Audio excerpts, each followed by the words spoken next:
The terminal went silent the moment senior attendant Marla Pierce slammed her hand on the counter. "She's not in first class," she snapped, waving a boarding pass like trash. "Put her in economy.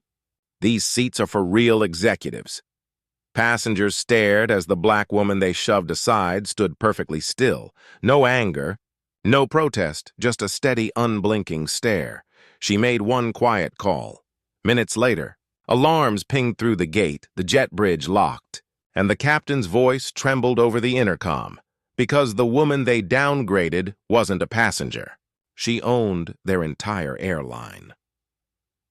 The departure hall at Redwood International pulsed with pre-flight tension, rolling suitcases, boarding calls, and travelers rushing toward gates 42A, 42C.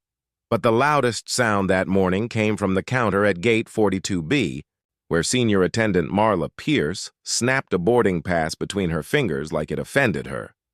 "I said no," she barked at the woman calmly standing across from her. "This seat isn't for you. Economy is at the back. Please don't hold up my line." Passengers paused, sensing a spectacle. Dr. Selene Ward didn't raise her voice, didn't flinch, didn't even blink as Marla tried to stare her down. "My boarding pass is first class," she said steadily. "And it's confirmed." Marla laughed, a sharp, ugly sound meant to sting. "Sure it is. And I'm the Queen of England. Move aside. You're delaying paying passengers." Selene held her ground. "I paid. Scan the pass." Behind the counter, Supervisor Caleb Norris appeared, arms folded with theatrical annoyance. "What's the issue?" Marla jerked her thumb toward Selene. "Fake upgrade. She's trying to sneak into first class." Caleb didn't bother to look at the screen. "Put her in economy and flag her file. I'm not dealing with another self-important traveler claiming privilege they didn't earn." A few travelers snickered. Others looked uncomfortable but stayed silent. Selene studied each face, then turned back to the counter. "I'm asking for the seat I purchased. Nothing more." Marla leaned forward. "And I'm telling you, people like you don't fly in our premium cabin." The words dropped like stones. A heavy quiet spread across the boarding area. Selene inhaled slowly. No anger, no tremor, just controlled, chilling restraint. "Is that your final decision?" Caleb smirked. "Unless you can magically produce someone important enough to override me, which I doubt." Selene stepped aside and made a single phone call. "Good morning. It's Selene. I'm at 42B. I'll need immediate intervention." Her voice was soft, measured, dangerously calm. Marla snorted. "Calling your boyfriend? This is adorable." But then the gate's internal radio crackled. "All stations, hold boarding at 42B. Repeat, hold boarding immediately." Caleb frowned, confused. "Why would operations—" The jet bridge lights turned red. The lock engaged with a metallic click. Passengers murmured. Something was wrong. Very wrong. A minute later, a pilot marched up from the jet bridge, face flushed, voice sharp. Captain Roland Briggs, a man known for his temper and seniority, looked furious. "Which one of you denied first-class boarding to Dr. Ward?" Marla blinked. "Who?" Selene raised a hand calmly. "That would be me." Caleb stepped between them. "Captain, we were simply preventing fraudulent boarding." "Fraudulent?" the captain barked. "She's on the clearance list. She's authorized for cockpit access, executive cabin privileges, and priority authorization across every aircraft in our fleet." Passengers gasped. Marla's smirk evaporated. Caleb visibly shrank. Captain Briggs wasn't finished.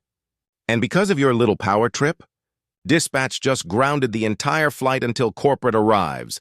The announcement echoed overhead. "Attention passengers on Flight 708 to New York. Departure is delayed. Please remain in the gate area. Further updates to follow." Marla swallowed. "Captain, we didn't know who she was." Selene lifted one eyebrow. "Yet you knew enough to decide who belongs in first class." Caleb stepped forward, attempting a nervous smile. "Dr. Ward, perhaps we started off on the wrong foot.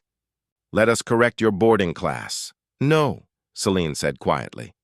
"Not yet." Her calmness unsettled everyone. 15 minutes later, the regional director arrived with 2 corporate officers in tow. The director, Marta Quinn, strode toward Selene with an expression that was part panic, part reverence. "Dr. Ward, I am so deeply sorry. If I'd known you were flying today, you wouldn't have allowed this," Selene finished. "But I needed to see it." Marta exhaled slowly, understanding the meaning. "This was the field test," the crowd murmured. Marla and Caleb stiffened. Captain Briggs nodded silently. He'd known all along. Selene turned toward the onlookers.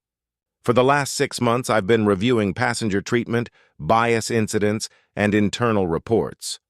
Today, your staff added a final data point." Caleb's voice quivered. "Dr. Ward, who are you exactly?"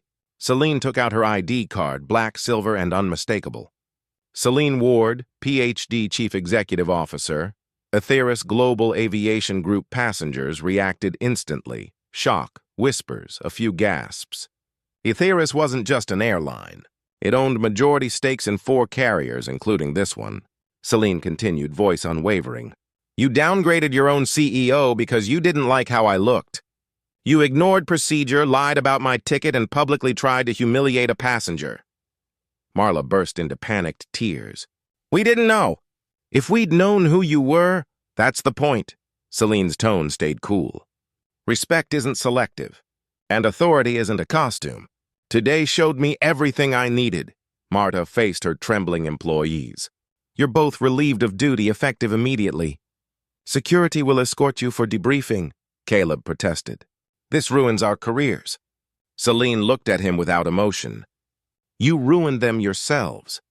Security led the disgraced pair away as passengers recorded the walk of shame. Once the crowd settled, Captain Briggs approached. "Dr. Ward, the aircraft is ready. Your first-class seat awaits." Selene shook her head. "Not today, Captain. I'll be staying on the ground." "There's a meeting to attend?" Marta nodded grimly. "I'll gather the board." Selene turned once more toward the passengers, her voice steady and cutting through the silence. "Let today be a reminder, your title doesn't grant you dignity. Your choices do." As she walked away, phones continued recording the woman whose single call had frozen an entire terminal. And the story spreading across every screen repeated one truth. Power doesn't shout. It lands. If you believe power doesn't need to shout to be heard, prove it. Like this video, share it everywhere, and tell us in the comments where you're watching from and which moment shook you the most. Subscribe today and turn on notifications so you never miss stories where dignity lands like thunder.